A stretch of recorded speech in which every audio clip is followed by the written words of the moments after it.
ನಮಸ್ಕಾರ. ಜಿಎಸ್ಪಿಎನ್ ವಾರ್ತೆಗಳಿಗೆ ಸ್ವಾಗತ. ಮುಖ್ಯಾಂಶಗಳು: ಉದ್ಯೋಗ ಖಾತ್ರಿ ಕೂಲಿ ಹಣ ನೀಡುವಂತೆ ಕೂಲಿಕಾರರು ಪ್ರತಿಭಟನೆ.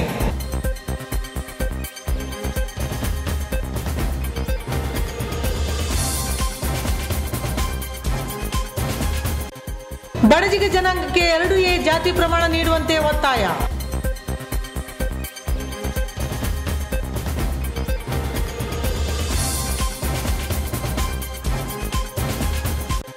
ಮತ್ತು ಕೆಜಿಪಿ ಮಾಡದ ಅಧಿಕಾರಿಗಳ ವಿರುದ್ಧ ಶಿಸ್ತು ಕ್ರಮಕ್ಕೆ ಆಗ್ರಹ.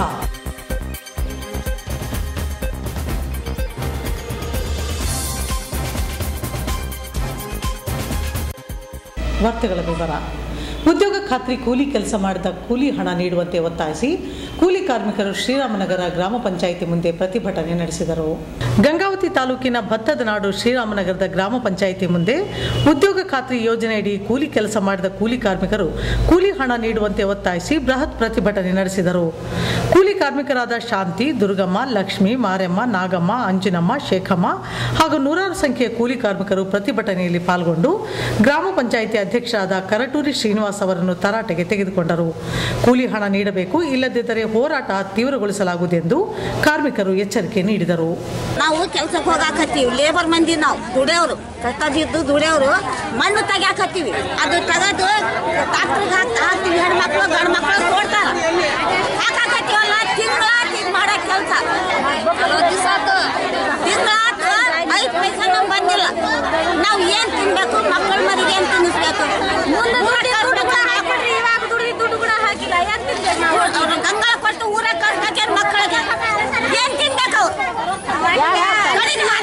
ಮಣ್ಣು ತಸ ಇಲ್ಲ, ಏನಿಲ್ಲ ಅಂತ ಕಳಿಸಿ ಊರ್ ಬಿಟ್ಟು ಹೋಗ್ಬೇಕಂತ ಕಳಿಸಿ ಬೆಂಗಳೂರಿಗೆ ಎಲ್ಲಿ ದುಡ್ಕೊಂಡು ಹೋಗ್ಬೇಕಂತ ಕಳಿಸಿ ಹೋಗಿದ್ದೀವಿ. ನಾ ಪಂಚಾಯತ್ ಕೊಡ್ತಿರೋ ಅಂತ ಕೂಲಿ ಕೊಡ್ತೀವಿ ಅಂತ ಕಳ್ಸಿ ಅಂದ್ರೆ ಮತ್ತೆ ಇರ್ಲಿ ಬಿಡಿ ಅಂತ ಕಳಿಸಿ ನಾವು ಕೆಲಸ ಕೊಡ್ತೀವಿ ಅಂತ ಕಳ್ಸಿ ಅಂದ್ರೆ ನಾವು ಕೂಡ ಇಲ್ಲಿ ಇರಾನ್ ಮಕ್ಕಳ ಮರಿ ಹಿಡ್ಕೊಂಡು ಅಂತ ನಾವು ಇಲ್ಲಿ ಇದ್ದೀವಿ ದೇಶಕ್ಕೆನಾಗ. ಮತ್ತೆ ಈಗ 3 ತಿಂಗಳ ಮಾಡಾಕತ್ತೀವಿ, ಮತ್ತೆ ರೊಕ್ಕ ಇಲ್ಲ, ಏನಿಲ್ಲ. ಮತ್ತೆ ಹೆಂಗ್ ದುಡಿಬೇಕು, ಹೆಂಗ್ ತಿನ್ಬೇಕು, ಮಕ್ಕಳ ಮರಿ ಹೆಂಗ್ ಮಾಡ್ಬೇಕು ನಾವು ಬಾಳ್ವಿ? ಎಲ್ಲಿ ಈಗ ಗಂಗಾ ಹಿಡ್ಕೊಂಡು ಹೋಗಿದ್ರೆ ಯಾರು ಹಾಕ್ತಾರ? ನಮ್ಗೆ ಯಾರು ಹಾಕಿಲ್ಲ. ಏನಂತಾರ? ನಾಳೆ ಹಾಕ್ತೀವಿ, ನಾಡ್ದ ಹಾಕ್ತೀವಿ ಅಂತ ಕಳ್ಸಿ ಹಾಕ್ತಾರ. ಈಗ 2 ತಿಂಗಳ ಆತ, ರೊಕ್ಕ ಇಲ್ಲ, ಏನಿಲ್ಲ. ನಮ್ಗೆ ಸಂಬಂಧ ಇಲ್ಲ, ಬರ್ತಾವ ನಾಳೆ ನಾಡ್ದ ಬರ್ತಾವ ಅಂತ ಕಳ್ಸಿ ಹಾಕ್ತಾರ ನಮ್ಗೆ ಅಷ್ಟ. ತಿಂಗಳಾಯ್ತು ರೊಕ್ಕ ಹಾಕಿಲ್ಲ. ಕೇಳಕ್ ಹೋದ್ರೆ ಹಾಕಿವಿ, ರೊಕ್ಕ ತಡ್ಕನಂಗಿದ್ರೆ ಕಲ್ಸ್ಕೋಗ್ರಿ, ಇಲ್ಲಾಂದ್ರೆ ಹೋಗಕ್ ಹೋಗ್ಬೇಡ್ರಿ. ಪೀಡಿದಾರ ಅಂತಾರ, ರಮೇಶ್ ಅಂತಾನೆ, ಎಲ್ಲಾರು ಅಂತಾರ, ಈ ಮೇಬರ್ನೇ ಅಂತಾರ. ತಡ್ಕನಂಗಿದ್ರೆ ಕಲ್ಸ್ಕೋಗ್ರಿ, ಇಲ್ಲಾಂದ್ರೆ ಹೋಗಕ್ ಹೋಗ್ಬೇಡ್ರಿ. ರೊಕ್ಕ ಏನಾದ್ರು ತಿಂಗಳಾಯ್ತು, 2 ತಿಂಗಳಿಂದ 1 ರೂಪಾಯಿ ಕೊಟ್ಟಿಲ್ಲ. ನೋಡ್ರಿ, ರೊಕ್ಕನೇ ಹಾಕಿಲ್ಲ. ಅರ್ಧ ಮಂದಿಗೆ ಬಂದ, ಅರ್ಧ ಮಂದಿಗೆ ಬಂದಿಲ್ಲ. ಈಗ ನಾ ಗಟ್ಟಿಯಾಗಿ ಮಾತಾಡಿದ್ರೆ ನನ್ನ ನಂಬರೇ ಇಲ್ಲ ಅಂತಾರ. ನಂಬರ್ ಕಡ್ಡಾಯ ಮಾತಾಡಿನಿ, ನನ್ನ ನಂಬರೇ ಇಲ್ಲ ಅಂತಾರ. ಹಚ್ಕೊಳಂಗಿಲ್ಲ, ಹಾಕಿವಿ ಅಂತಾರ. ಯಾವ ಬ್ಯಾಂಕ್ ಇಲ್ಲ ಅಂತಾರ. ಹೆಂಗ ಕೆಲಸ ಮಾಡಿಸ್ತಾರ? 4 ವಾರದ್ದು ರೊಕ್ಕ ಹಾಕಿವಿ, ಇನ್ನೂ ಬಂದಿಲ್ಲ ಅಂತಾರ. ಕೆಲಸ ಮಾಡಕತ್ತೀವಿ. ಕೆಲಸ ಕೇಳಿದ್ರೆ ಕೆಲಸ ಇದ್ರೆ ಹೋಗ್ರಿ, ದುಡ್ಡು ನಮ್ಗೆ ಕೇಳ್ಬೇಡ್ರಿ. ಹಾಕಿ ಹೋದ ತಿಂಗಳ 24ನೇ ತಾರೀಕಿಗೆ ಬಂದವಂದಾರ. ಹೋದ ತಿಂಗಳ ಇನ್ನವರೆಗೆ ದುಡ್ಡಿಲ್ಲ. ನಮ್ಮ ಮನೆಯಾಗ ನಾವು ಒಬ್ಬೊಬ್ರು ಮನೆಯಾಗ 3 ಜನ 4 ಜನ ಹೋಗ್ತೀವಿ. ಸಂತಿ ಕೇಳಿದ್ರೆ ದುಡ್ಡಿಲ್ಲ. ಸಂತಿ ಕೇಳಿದ್ರೆ ಎಲ್ಲೇನೋ ಹೋಗ್ರಿ ಅಂತಾರ. ಒಂದೊಂದು ಮನೆಯಾಗ 3 ಜನ 4 ಜನ ಹೋಗ್ತೀವಿ. ಸುಮಾರು ಎಷ್ಟು ಜನ ಇದ್ರಿ? ಸುಮಾರು ಇಲ್ಲಿ 450 ಜನ ಮೇಲೆ ಐತಿ. ಅಲ್ಲೇ ಮಾಡಕತ್ತೀವಿ. ಈಗ ಇಲ್ಲಿದ್ದು 2 ತಿಂಗಳಾಯ್ತು. ಕಾಲ್ಡೋಣಿಗೇರಿ ಶಿವರಾತ್ರಿ ಹಬ್ಬದಲ್ಲಿದ್ದ ಮಾಡಕತ್ತೀವಿ. ಅದ್ರಾಗ ಕೆಲವು ಮಂದಿಗೆ ಬಂದವ, ಕೆಲವು ಮಂದಿಗೆ ಬಂದಿಲ್ಲ. ಅದ್ರಾಗ ಎಲ್ಲರಿಗೆ ಬಂದಿಲ್ಲ. ಇಲ್ಲಿ ಅಪ್ಪುಟ ಬಂದಿಲ್ಲ 2 ಒಣಿಕೆರಿವು. ಈಗ ಸುಮಾರು 140 ಜನ ಚಿಲ್ಲರ್ ಮಾಡೀವಿ ನಾವು. ಪಂಚಾಯತ್ನವ್ರು ಕೇಳಿದ್ರೆ ಹೋದ ತಿಂಗಳ 24ಕ್ಕೆ ಬರ್ತಾವಂದ್ರು. ದಿನ ತಿರುಗಿ ಸಾಕಾಗೈತೆ ನಮ್ಗೆ. ದುಡ್ಡು ಕೇಳಿ ನೀವು ಕೆಲಸ ಕೇಳಿರಿ, ಕೆಲಸ ಕೊಡ್ತೀವಿ. ದುಡ್ಡು ನಮ್ಗೆ ಕೇಳ್ಬೇಡ್ರಿ ಅಂತಾನೆ. ರಮೇಶ್ ಕೇಳಿದ್ರೆ ರಮೇಶ್ ಬರ್ತಾನೆ, 2 ಅಡಿ ತೆಗಿ, 3 ಅಡಿ ತೆಗಿ ಅಂತಾನೆ. 1 ಫೂಟ್ ಕಡಿಮೆ ಆದ್ರೆ ಟ್ರಾಕ್ಟ್ರಿ ಇಳಿಸ್ತಾನೆ ಹೆಣ್ಮಕ್ಳ. ಏನ್ರಿ, ಟ್ರಾಕ್ಟ್ರಿ ಇಳಿಸಿ ಮತ್ತೆ ಕರ್ಕೊಂಡು ಹೋಗಿ ತೋಡಿಸ್ತಾನೆ. ನನಗೆ ಅಳತಿ ಕೊಡ್ರಿ ಅಂತಾನತ್ತ. ಅಳತಿ ಕೊಟ್ರೆ ಹಿಂಗೈತಿ, ರೊಕ್ಕ ಕೇಳಿದ್ರೆ ಹಿಂಗೈತಿ. ಈಗ ನಾವು ಏನ್ ತಿನ್ಬೇಕಪ್ಪ? ಒಂದೊಂದು ಮನೆ 3-4 ಮಂದಿ ಹೋಗಿವಿ. ಸಂತಿಗೆ ಯಾರಿಗೆ ಕೇಳಿದ್ರೆ ಸಂತಿಗೆ 5 ರೂಪಾಯಿ ಕೊಡೋದಿಲ್ಲ.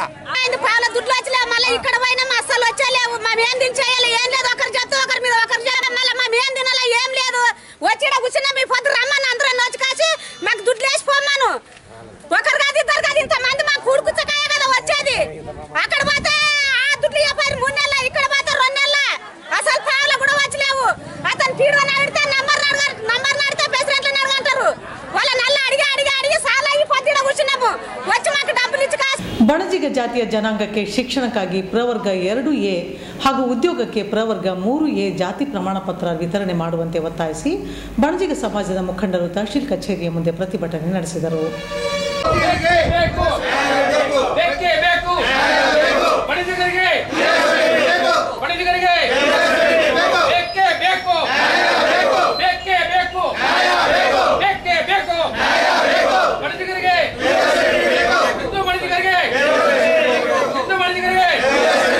ಬಣಜಿಗ ಜಾತಿಯ ಜನಾಂಗಕ್ಕೆ ಶಿಕ್ಷಣಕ್ಕಾಗಿ ಪ್ರವರ್ಗ 2A ಹಾಗೂ ಉದ್ಯೋಗಕ್ಕೆ ಪ್ರವರ್ಗ 3A ಜಾತಿ ಪ್ರಮಾಣ ಪತ್ರ ವಿತರಣೆ ಮಾಡುವಂತೆ ಬಣಜಿಗ ಸಮಾಜದ ಮುಖಂಡರು ತಹಶೀಲ್ ಕಚೇರಿಯ ಮುಂದೆ ಪ್ರತಿಭಟನೆ ನಡೆಸಿದರು.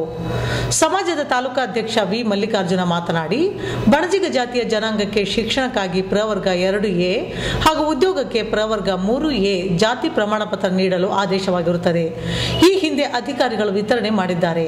ಆದರೆ ಈಗ ಬಣಜಿಗ ಜನಾಂಗಕ್ಕೆ ಶಿಕ್ಷಣಕ್ಕೆ 2A ಪ್ರಮಾಣ ಪತ್ರ ನೀಡುತ್ತಿಲ್ಲ. ಸರ್ಕಾರದ ಆದೇಶದಂತೆ ಜಾತಿ ಪ್ರಮಾಣ ನೀಡಬೇಕು ಎಂದು ಒತ್ತಾಯಿಸಿದರು. ಈ ವೇಳೆ ಸಮಾಜದ ಮುಖಂಡರಾದ ಅರಳಿ ವೀರಣ್ಣ, ರಾಚಪ್ಪ ಬೆಣಗ್ನಾಳ್, ಬಸವರಾಜ್ ವೀರಶೆಟ್ಟಿ, ಅಂದಪ್ಪ ಬಳ್ಳೊಳ್ಳಿ, ವಿನೋದ್ ಕೋರಿಶೆಟ್ಟರ್, ವೀರೇಶ್ ಪಾವಡ್ಶೆಟ್ಟಿ, ಗುರುಶಾಂತಪ್ಪ ಮೇಣದಾಳ್, ಬಳ್ಳಾರಿ ವೀರೇಶ್ ಸೇರಿದಂತೆ ಅನೇಕರು ಇದ್ದರು. ಬಂಧುಗಳಿಂದ ಒಂದು ಮನವಿ ಪತ್ರವನ್ನು ಸಲ್ಲಿಸಲಿಕ್ಕೆ ನಾವು ಬಂದೀವಿ. ಈ ನಮ್ಮ ಬಣಜಿಗ ಸಂಘದ ಎಲ್ಲ ಬಡ ಮಕ್ಕಳಿಗೆ ಒಂದು ಜಾತಿ ಪತ್ರ ಪ್ರಮಾಣ ಪತ್ರ ಕೊಡಬೇಕಂತ ತಹಸೀಲ್ದಾರ್ ಮನವಿ ಮಾಡೋಕ್ಕೆ ನಾವು ಎಲ್ಲರೂ ಸೇರಿದ್ದೀವಿ. ತಮ್ಮ ಮಾಧ್ಯಮ ಮಿತ್ರರು ಕೂಡ ಇಲ್ಲಿ ಬಂದಿದ್ದೀರಿ. ತಮ್ಮ ಮಾಧ್ಯಮ ಮಿತ್ರರ ಸಂಘ ಇದರಿಂದ ನಾವು ತಹಸೀಲ್ದಾರಿಗೆ ಮನವಿಯನ್ನು ಸಲ್ಲಿಸಿದ್ದೀವಿ. ಹಿಂದೂ ಬಣಜಿಗರಿಗೆ 2A ಪ್ರಮಾಣ ಪತ್ರ ಕೊಡಬೇಕಂತ ಸರ್ಕಾರದ ಆದೇಶ ಆಗಿದೆ. ಕರ್ನಾಟಕ ಸರ್ಕಾರದ ಸಚಿವಾಲಯದಿಂದ ಆದೇಶ ಆಗಿದೆ. ಈಗಾಗಲೇ ಗೆಜೆಟ್ ನೋಟಿಫಿಕೇಶನ್ ಆಗಿದೆ. 2013ರಿಂದ 2016ರವರೆಗೆ ಹಿಂದೂ ಬಣಜಿಗರಿಗೆ 2A ಸರ್ಟಿಫಿಕೇಟ್ ಪಡೆದಿದ್ದಾರೆ. ಯಾರು ತಹಸೀಲ್ದಾರ್ ಸಾಹೇಬರು, ತಾಲೂಕು ದಂಡಾಧಿಕಾರಿಗಳು. ಈ ಸರ್ಟಿಫಿಕೇಟು ಎಜುಕೇಷನ್ಗೆ ಮಾತ್ರ ಯೂಸ್ ಆಗುತ್ತೆ, ನೌಕರಿಗೆ ಯೂಸ್ ಆಗೋದಲ್ಲ. ಈಗ ಬಣಜಿಗರ ಸಮುದಾಯದಲ್ಲಿ ಕೂಡ ಕೆಳವರ್ಗದವರಿದ್ದಾರೆ, ಕಳೆ ತೆಗೆದುಕೊಂಡಿದ್ದಾರೆ, ಕಟ್ಟಿಗೆ ಹೊಡೆಯರಿದ್ದಾರೆ. ಬೆರಳೆಣಿಕೆ ಜನರು ಮಾತ್ರ ಆರ್ಥಿಕವಾಗಿ ಸದೃಢರಿರಬಹುದು. ಹಮಾಲಿ ಕೆಲಸ ಮಾಡೋರು ಕೂಡ ಇದ್ದಾರೆ. ಈ ಇತ್ತೀಚಿನ ದಿನಗಳಲ್ಲಿ ಈಗ ನಮಗೆ ಶೈಕ್ಷಣಿಕ ವರ್ಷ ಆರಂಭ ಆಗಿದೆ. ಪ್ರಸಕ್ತ ಸಾಲಿ ಏನಂದರೆ ವಿದ್ಯಾರ್ಥಿಗಳಿಗೆ 2A ಸರ್ಟಿಫಿಕೇಟ್ ಅವಶ್ಯಕತೆ ಇದೆ. ಬಣಜಿಗ ಸಮುದಾಯಕ್ಕೆ 2A ಸರ್ಟಿಫಿಕೇಟ್ ಕೊಡಲಿಲ್ಲಪ್ಪ ಅಂದರೆ ಶೈಕ್ಷಣಿಕ ಸೌಲಭ್ಯಗಳು ಸಿಗೋದಿಲ್ಲ. ಆದರೆ ಈಗಿನ ಇಲ್ಲಿನ ತಾಲೂಕು ದಂಡಾಧಿಕಾರಿಗಳು ನಮ್ಮ ಸಮಾಜದ ಕಡೆಯಿಂದ ಏನಪ್ಪ ಅಂದರೆ ಅರ್ಜಿ ಕೊಟ್ಟಾಗ ತಹಸೀಲ್ದಾರ್ಗೆ ಅವ್ರನ್ನ ಸಾಕಷ್ಟು ಅರ್ಜಿಗಳನ್ನು ರಿಜೆಕ್ಟ್ ಮಾಡಿದ್ದಾರೆ. ಇದು ಯಾವ ಮಾನದಂಡದ ಮೇಲೆ ಮಾಡ್ತಾ ಇದ್ದಾರೆ? ಮೊದಲೇ ಯಾಕೆ ಕೊಟ್ರಿ? ಈಗಾಗಲೇ ಸುಮಾರು ಒಂದು 8-10 ವರ್ಷದಿಂದ ಸರ್ಟಿಫಿಕೇಟ್ ಕೊಟ್ಟಿದ್ದೀರಿ. ಆಲ್ರೆಡಿ ಎಲ್ಲ ಹುಡುಗರು ಇಂಜಿನಿಯರಿಂಗು, ಮೆಡಿಕಲ್, BSc ಆಗಲಿಕ್ಕೆ ಎಲ್ಲ ಸೀಟ್ ಸಿಕ್ಕಿದೆ. ಏನು ತಾರತಮ್ಯ ತರ್ತಾ ಇದ್ದಾರೆ? ಯಾವ ಮಾನದಂಡ ಬೇಕು? ಹೌದು, ನಮ್ಮ ಸಮಾಜದ ಕಡೆಯಿಂದ ಬಣಜಿಗ ಸಮಾಜದ ಅಧ್ಯಕ್ಷರಾದ ವಲ್ಕಮುದ್ದೀನ್ ಮಲ್ಲಿಕಾರ್ಜುನ ಅವರು ಪ್ರಮಾಣ ಪತ್ರ ಕೊಡ್ತಾ ಇದ್ದಾರೆ. ಆ ಪತ್ರದ ಆಧಾರದ ಮೇಲೆ ಕೊಡ್ರಿ. ಒಂದು ಇಲ್ಲ ನೀವು ಪಂಚನೆ ಮಾಡಿರಿ, ಊರಾಗ ಕೇಳ್ರಿ ಈ ವ್ಯಕ್ತಿ ಯಾರು ಹೌದಲ್ಲ, ಕಮ್ಯುನಿಟಿ ಸಂಬಂಧಪಟ್ಟಾನಲ್ಲ, ಹಿಂದೂ ಬಣಜಿಗ ಹೌದಾ ಅಲ್ಲ. ಏಕಾಗಿ ಏನು ಪರಿಶೀಲನೆ ಮಾಡಲಾರ್ದಂಗೆ ರಿಜೆಕ್ಟ್ ಅಂತ ಬರೋದು ಯಾವ ಮಾನದಂಡ? ಇದರ ಬಗ್ಗೆ ನಾವು ಕಾನೂನು ಹೋರಾಟ ಮಾಡ್ತೀವಿ. ಇದರ ಆದಷ್ಟು ಶೀಘ್ರದಲ್ಲಿ ತಹಸೀಲ್ದಾರ್ ಏನಪ್ಪ ಅಂದರೆ ಮೊದಲು ಇದ್ದಂತೆಯೇ ಸರ್ಕಾರದ ಆದೇಶ ಇದೆ. ನಾವೇನು ಸರ್ಕಾರದ ಆದೇಶ ಸಂವಿಧಾನ ಚೌಕಟ್ಟು ಬಿಟ್ಟು ಹೋಗೋದಲ್ಲ, ಕಾನೂನು ಬಿಟ್ಟು ಯಾರು ಅತೀತರಲ್ಲ. ಕಾನೂನು ಚೌಕಟ್ಟಿನಲ್ಲಿ ಕೆಲಸ ಮಾಡಲೇಬೇಕಾಗುತ್ತೆ.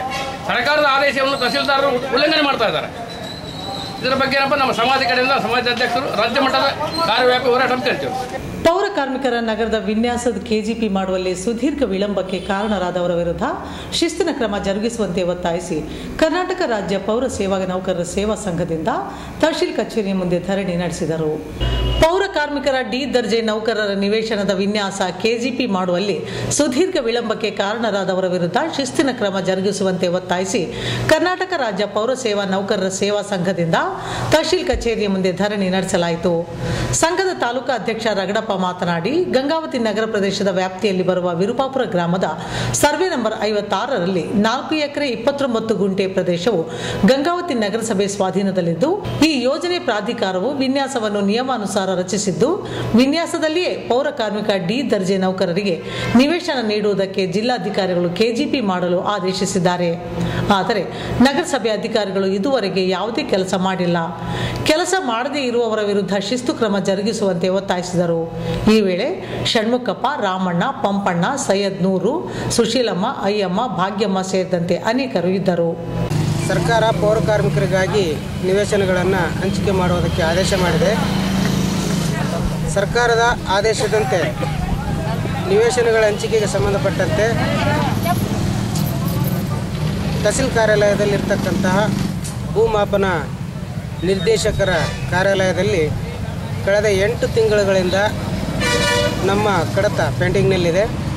ಸರ್ವೆ ನಂಬರ್ 56ರಲ್ಲಿ 4 ಎಕರೆ 29 ಗುಂಟೆ ಪ್ರದೇಶದಲ್ಲಿ ನಗರ ಯೋಜನಾ ಪ್ರಾಧಿಕಾರದ ವತಿಯಿಂದ ಅನುಮೋದನೆಗೊಂಡಿರ್ತಕ್ಕಂಥ ವಿನ್ಯಾಸದಲ್ಲಿ KGP ಮಾಡ್ತಕ್ಕಂಥ ಕೆಲಸ ಆಗಬೇಕಾಗಿದೆ. KGP ಅರ್ಥ ಕಮ್ಮಿ ಜಾಸ್ತಿ ಪ್ರಮಾಣ ಪತ್ರವನ್ನು ಮಾಡಿಕೊಡಬೇಕಾಗಿದೆ. ನಿವೇಶನಗಳ ಸಂಖ್ಯೆಗಳನ್ನು ಮಾಡಿಕೊಡಬೇಕಾದಂಥ ಅಧಿಕಾರಿಗಳು ಕಳೆದ 8 ತಿಂಗಳುಗಳಿಂದ ವಿಳಂಬ ಮಾಡ್ತಾ ಇದ್ದಾರೆ. ಪೌರ ಕಾರ್ಮಿಕರಿಗೆ ನಿವೇಶನ ಹಂಚಿಕೆ ಮಾಡುವುದಕ್ಕೆ ಸರ್ಕಾರ ಮಾನ್ಯತೆ ಮಾಡಿದರು. ನಮ್ಮ ಪೌರ ಕಾರ್ಮಿಕರು ಊರಿನ ಸ್ವಚ್ಛತೆಗಾಗಿ ಕೆಲಸ ಮಾಡ್ತಾರೆ, ಊರಿನ ವೈದ್ಯರಾಗಿ ಕೆಲಸ ಮಾಡ್ತಾ ಇದ್ದಾರೆ. ಅವರಿಗೆ ಸಲ್ಲಬೇಕಾದ ಗೌರವವನ್ನು ಸರ್ಕಾರ ಮಾಡಿದ್ರು. ಈ ಅಧಿಕಾರಿಗಳು 8 ತಿಂಗಳುಗಳಿಂದ ಪೆಂಡಿಂಗ್ನಲ್ಲಿಟ್ಟು ಅವರಿಗೆ ಸಿಗುವಂಥ ಸೌಲಭ್ಯಗಳಿಂದ ವಂಚಿತರನ್ನಾಗಿ ಮಾಡಿದ್ದಾರೆ. ಗೃಹಭಾಗ್ಯ ಯೋಜನೆಯಲ್ಲಿ ಇಷ್ಟೊತ್ತಿಗೆ ಇವರು ಅಳತೆ ಮಾಡಿದ್ರು. ಗೃಹಭಾಗ್ಯ ಯೋಜನೆಯಲ್ಲಿ ಒಂದೊಂದು ನಿವೇಶನಕ್ಕೆ 7 ಲಕ್ಷ ರೂಪಾಯಿಗಳನ್ನು ಸರ್ಕಾರ ಮಂಜೂರು ಮಾಡ್ತಿತ್ತು. ಇವರು ವಿಳಂಬದಿಂದ ಅಂಥ ಸೌಲಭ್ಯವನ್ನು ನಮ್ಮ ಪೌರ ಕಾರ್ಮಿಕರು ಕಳ್ಕೊಂಡಿದ್ದಾರೆ. ಈ ರೀತಿ ಪೌರ ಕಾರ್ಮಿಕರ ಬಗ್ಗೆ ನಿಷ್ಕಾಳಜಿ ತೋರಿರ್ತಕ್ಕಂಥ ಅಧಿಕಾರಿಗಳ ವಿರುದ್ಧ ಶಿಸ್ತಿನ ಕ್ರಮ ತಗೊಳ್ಬೇಕು. ತಹಸೀಲ್ ಆಫೀಸ್ ಕಾರ್ಯಾಲಯಕ್ಕೆ ಹಮ್ಮಿಕೊಂಡಿದ್ವಿ. ಈ ದಾಳಿ ಹಮ್ಮಿಕೊಳ್ಳೋ ಉದ್ದೇಶ ನಮ್ಮ ಗಂಗೋತ್ರಿ ನಗರ ಸರ್ವೆ ನಂಬರ್ 56ರಲ್ಲಿ ಈಗಾಗಲೇ ಮಾನ್ಯ ಜಿಲ್ಲಾಧಿಕಾರಿ ಹುಬ್ಬಳ್ಳಿಯವರು ನಿವೇಶನ ಹಂಚಿಕೆಯ ಕುರಿತು ಒಂದು ಆದೇಶವನ್ನು ಮಂಜೂರು ಮಾಡಿರ್ತಾರೆ. ಈ ಆದೇಶವನ್ನು ಮಂಜೂರು ಮಾಡಿದ ತಕ್ಷಣ ಸಂಬಂಧಪಟ್ಟ ಈ KGP ಮಾಡಬೇಕಾಗಿ KGP ಮಾಡುವ ಉದ್ದೇಶದಿಂದ ಜಾಸ್ತಿ ಕಮ್ಮಿ ಮಾಡಬೇಕಾಗಿರ್ತದೆ. ಆ ಒಂದು ಅಳತೆ ಮಾಡಿ ಸಂಬಂಧಪಟ್ಟ ಅಧಿಕಾರಿಗಳು ಈಗಾಗಲೇ ಪ್ರಸ್ತಾವನೆ ಸಲ್ಲಿಸಲಾಗಿದ್ದು ಯಾವುದೇ ರೀತಿಯ ನಮ್ಮ ಸಲ್ಲಿಸಿದ ಒಂದು ಪ್ರಸ್ತಾವನೆಗೆ ಯಾವುದೇ ಸ್ಪಂದನೆ ಮಾಡ್ತಾಯಿಲ್ಲ. ಅದಕ್ಕೋಸ್ಕರ ಈ ಒಂದು ದಿವಸ ಒಂದು ಸಂಕೇತಕ ದಾಳಿ ಮೂಲಕ ಅವ್ರಿಗೆ ಮನವಿಯನ್ನು ಕೊಟ್ಟು ಮುಂದಿನ ಕ್ರಮ ಅತಿ ತುರ್ತಾಗಿ ಜರುಗಿಸಬೇಕಂತೇಳಿ. ಕೊನೆಯಲ್ಲಿ ಮತ್ತೊಮ್ಮೆ ಮುಖ್ಯಾಂಶಗಳು. ಉದ್ಯೋಗ ಖಾತ್ರಿ ಕೂಲಿ ಹಣ ನೀಡುವಂತೆ ಕೂಲಿಕಾರರು ಪ್ರತಿಭಟನೆ.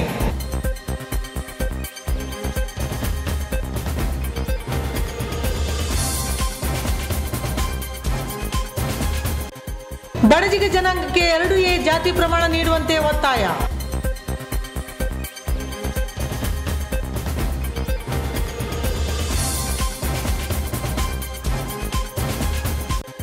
ಮತ್ತು KGP ಮಾಡದ ಅಧಿಕಾರಿಗಳ ವಿರುದ್ಧ ಶಿಸ್ತು ಕ್ರಮಕ್ಕೆ ಆಗ್ರಹ.